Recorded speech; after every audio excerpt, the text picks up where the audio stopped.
Our next two guests are both self-proclaimed Shakespeare aficionados. Together, they've written, directed, produced, and acted in All Is True, a brand new film about the brilliant bard. Here to tell us all about it is Ben Elton and Sir Kenneth Branagh. Good morning, gentlemen. It's Ken and Ben. Good morning. It could be yours, could be Bill and Ben, but we'll take Ken and Ben. How are you both? I'm very well. Excellent Absolutely also. thrilled to be here at the new show, Chris. Congratulations. Well done. And, pleasure to be with you. Thank Well, you. you for did having say us. you'd come and see us, and you both have, so thank you very Yes. much for that. Very welcome. All right, so the it says at the beginning of the film, it says TKBC. I presume that's the Kenneth Branagh Company. That's is correct. It? All That right. is correct. So you've made this in film. a startlingly original title. It's beautiful. It looks nice. Thank you It very looks much. nice. Thank you. Okay, so you produced, directed, you star in the film, Ken, as you know. I'm just telling people who listen to the radio. But then you employed this man here, Ben Elton, to write the blooming script. How do you get Ben Elton to write a Shakespeare script for you? How does that work? Well, it starts about 31 years ago. You meet in London's glittering West End. Ben had just come to see a production of Shakespeare's Much Ado About Nothing, directed by Showbiz's Judi Dench, and I was in it. And afterwards, it was the first time I'd met Ben. If you recall, I don't know if you recall this, Ben, but you said to me, "You made some of that up, didn't you?" I said, "Of course I didn't make any of it up." He said, "Well, it sounded very, very naturalistic." I said, "Well, that's Shakespeare. You should go back to the play." And he did. And he said, "Oh, yeah, yes, you're absolutely right." It's true. I've always had a certain affection for the bard, but like most people, when you're at school and you get taught it, and you think this is kind of double Dutch, and it's quite hard to get into it, to understand the language. And the first time I really genuinely felt I kind of got Shakespeare was on that night, that production. But I felt I got it so much that I did. I really thought it's almost like a sitcom. This is, Beatrice and Benedict, and they're exchanging quips and barbs and having a little go at each other. And I did feel that I suspected that they'd taken liberties because it felt such natural modern English. And then afterwards it turned out not one syllable had been changed. And of course, Dame Judy, I don't think she was a dame then, but she would not have... She was always a would dame. not She's have born put a up with dame. that, Yes, she would not have put up with the changing of syllables. And Ken and I began talking about Shakespeare then, and sort of done on and off, amongst other things. We don't sit around, whenever we meet, let's talk the bard. But we've always talked to, that moment was a bonding moment, not just because we became friends that day, but also... the first thing we ever discussed was my astonishment at how easy he made Shakespeare, and Ken always does, and he's introduced millions of people to it, and I'm one of those people. Well, cut to 30 years later, and Mr. Elton was in fact introducing millions of people to Shakespeare through his brilliant situation comedy Upstart Crow. And so when this long sort of brewing idea of a film about some sort of unfamiliar part of Shakespeare's life came up, then of course I knew who'd done all the swatting, who'd done all the research, who knew far more than I did about it. So when we began that conversation again, which is, well, I know we like the play, is, well, what about the fella himself? Ben was the natural person to go to. Shakespeare's father was fined for non-attendance of church, and the reason he couldn't go to church was because he owed money to everyone in the congregation. Too many people, wasn't it? Yeah, Which is in the movie. Rachel, please step up to the microphone. Who do you know who's on the show today and how? I know Sarah because Sarah gave me a beautiful pair of shoes. They are beautiful. They're very beautiful. I miss them every day. Do you? Should send you pictures of them. But I couldn't walk in them, so it was a really odd act of generosity. These cripple me. You have them. There's a very steep gradient, but the heel of them is a unicorn head. So when you walk on them, it's a bit like you're crushing My Little Pony. Yeah. But it's worth it. They're beautiful. Well, hang on a minute, guys. You designed them. Guys. That wasn't at all giving us any insight into how you know Sarah Pascoe. That was just a gift story. Oh. Why would she give you them? Did she just bump into the streets? Was it then they were hurting and you happened to be In my defence, I was 2 glasses of wine in, which I think is obviously my generous point. Hang on. We're having to unpick the story like some kind of Going crime. backwards. Okay, so the last time I saw Rachel, I was giving her a pair Don't of shoes. start at the end and work your way backwards. How did you... I know- How do you know each other? There you go. How do you know Okay, each other? But you must know this already. So, Alex, am I allowed to say that? Yes. Yeah, so Rachel... What you mean? You worried about blaspheming and being... but you're not worried about the word Alex. Private personal details. She has a husband called Alex Horn who hosts Taskmaster. So I was on Taskmaster, and I've worked with Alex in the Horn section a lot. So we knew each other socially, and then we lived near each other for a brief period of time. Right. So the pub ended up at my house, ended up with a shoe gifting ceremony. That. I love it when the pub ends up at your house. Yeah, that's lovely. always good, isn't it? Lovely. The best fun. Is it a pub around where you live now? Yeah, Okay. the pub is still there. The pub's still there. I'm still there. So did you leave because the pub had closed? Was it in full swing on a Sunday afternoon? You thought, shall we go back to ours? I think it was a midweek. It was a midweek drinks, Yeah, and we're legends. We drink on a Wednesday. it was a school. It was a school night, and the pub was a bit quiet, and we thought we'd have more fun back at Sarah's house. Right. Okay. So Sarah's place looks like the more attractive. I suspected I'd be able to have some of her stuff if I went back to her house. Well, this And is it what worked. this is what I'm getting to. Nothing was going free at the pub. I think the pub had closed. And we wanted one more. Yeah, just You're just being kind. I really want to see a picture of these unicorn heels. Oh, they're amazing. I'd love to see what they look we've like. done here is got women talking about shoes on the radio. Sorry. Okay, should we go? Go back to veins. I'm quite enjoying this. I'm into it. Me and my wife had a falling out on Sunday because I ate a fish pie on a TV cooking show, and she says, "You never eat that at home. Why do you never eat mine?" And she put the phone down on us. I think You that's would never eat that at absolutely home. fair enough. I am with It her. was telly. It was television. I didn't like it, sweetheart. Well, you look like you liked it. I mean, I did. I took the full tray and I ate the full tray. I second that amendment. I'm into that. Chris, may I just say, mate, it's great to see you. I always remember, guys, meeting Chris Evans many years ago. When I was at Scottish Television, you were at the Edinburgh Festival, so was I, in the George Hotel in George Street. And I walked up to you and said, how are you doing? And you were a delight then. You're now a global superstar I've now. got to tell you, I remember that day because we had breakfast, lunch, and dinner at the same table, and we didn't move. Correct. Correct. And the Edinburgh Television Festival came by us, and we just watched it. But we didn't have to go anywhere because it just came by us throughout the day.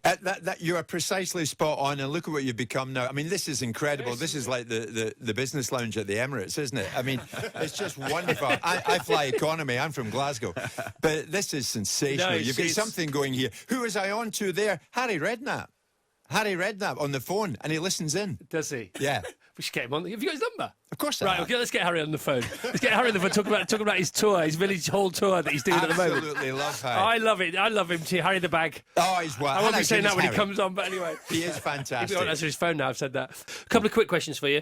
Great nose. Great nose. Thank you very Wonderful much. prosthetics. Thank you. I had to get up very early in the morning to produce that Okay, nose. fantastic nose. Ken, because Ken plays William Shakespeare in this film, and in profile, I was thinking, is the angle of the beard the same as the angle of the nose? And I think that your prosthetic guys were onto that. We got the tapes out. We got the tapes out. We got the little they're theodolite. beautiful. Oh well, thank you very They're much. like cedar tiles on a roof. Oh, They're well, thank you absolutely very perfect. much. Vanessa White, makeup designer, Neil Gorton, prosthetics expert. Bravo, They did bravo. a great Didn't go job. unnoticed, ladies and gentlemen. What didn't it they? felt like for me as a writer for Ken to say, well, like, this is the cast. I mean, I had no idea what he was playing. I delivered the script and then Ken went off and made it. If And you he said, recall, in fact, your reaction when I said, you know who's playing Anne Hathaway? You said no. I said Judi Dench. You replied, get out of here. yeah. In fact, there was an expletive between... Yeah, I thought about it. Blooming get out of Shut here. the front door. Yeah, shut the front door. That's the one. I mean, for a writer to have not just Ken Branagh, but Dame Judi Dench and Saria McKellen all delivering your dialogue And is then you a dream come dastardly, true. you pesky writer man, you dared to put in it a Shakespeare off between Ken's Shakespeare and Ian McKellen's Lord Earl of Southampton. Earl of Southampton. It's very... And they have a Shakespeare off. So Dapper Dave has our next guest, please. Dapper Dave, over to you. Pulling up to the studio is a world-renowned actor. You've seen him in Titanic, Back to the Future 2 and Twin Peaks. Now he's playing a guzzling petrol-head gangster in Sky One's new street race drama, Curfew. Please welcome real-life car fanatic, the brilliant Billy Zane. Good morning, Billy. Good morning, man. Welcome, welcome, welcome. And you've already proven your car credentials whilst you've been here because you've retweeted a new sort of ID photo of yourself in front of a beautiful Aston Martin DB5 somewhere in London, haven't you? I did. That was in front of Blake's Hotel. It just happened to be parked there. Fabulous vehicle. I mean, it's interesting the qualifications that were announced ahead of time. A high-octane guzzling motorhead, is that really? Well, it used to be me, but now it's you. Fair enough. Okay, was it a silver birch, Aston? Was it proper silver birch? Because that's the I colour. think it was like a Dakota Gray. Oh, I believe was there the you proper go, term. It was there was a hint of brown, bronze. Maybe it was my eyes. Okay, silver birch has a bit of pink in, I think. Okay, so the new show, Curfew, right? Because we need to get into Chicago in a bit, because Chicago's having the weather from hell, beyond hell perhaps. Beyond a and you're polar from vortex. Chicago, so I you am. actually, the reason you, to be honest, the role you're going to fulfill between now and 10, the majority of it will be our official Chicago correspondent. I swerved, but frankly, we were filming during The Beast from the East in Manchester last year, so it was. I had my fair share of Okay, the nasty. Okay, and you were filming this show in in Manchester, were you? Quite right. Okay, curfew. For people who don't know what it is, we watched the first episode last night. My wife, who wasn't looking forward to it nearly as much as me, absolutely loved it. She said, "This, oh my goodness me!" So can you sort of give us an overview? Because you're only in the first episode a bit at the end, aren't you? But you're like some kind of very cool out there dude. Quite right. I'm throughout. We kind of, I think, step it up just a little bit around the third or fourth episode, and then certainly ramp up. We can't really say who finishes the race per se, but it follows the story of ordinary people who are thrust into an illegal race by choice in a dystopian near future London, where by day it's quite normal. At night the shutters go up because creatures roam the streets. The film is really a love letter to 70s and 80s cinema, maybe even pulled from the kind of the Carpenter canon. If you were to mash up Death Race, 28 Days Later, and Fear and Loathing in Las Vegas, you would have Curfew. It's quite mental. You and I both refer to it as a film. It's not, is it? But we keep calling it a film because it's like a film. It's actually episodic, isn't it? It is. It's probably among the most cinematic television I've seen in the States or here. I love the fact that much of the action is in camera and harks to some of the films of Landis, for instance. You know, American Steel being put to its paces. It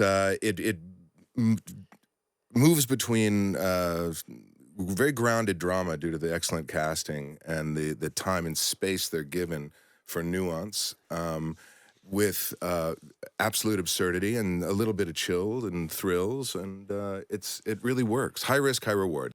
Everybody knows, nobody really knows all the feeling that comes and goes, but nobody really knows. And if you find out who you are and where you are going, and you find someone who loves you and you weren't even trying,